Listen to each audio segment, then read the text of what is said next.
Futu-te în gură, te-am prins.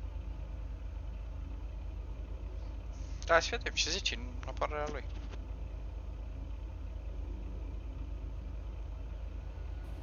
Am uitat. Bossul? Ia te AFK. Și AFK on duty și la pilot cargo.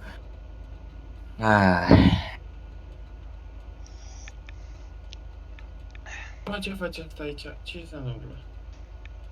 A? Urcă-te înapoi în mașină, Coco. Ei! Urcă-te înapoi în mașină. Coco, urcă-te înapoi în O să-i dau mașină, un te rog taste. frumos. Urcă.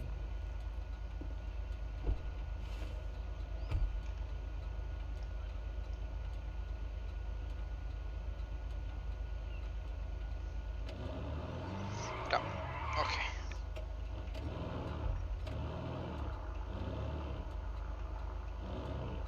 Mai e și AFK on duty.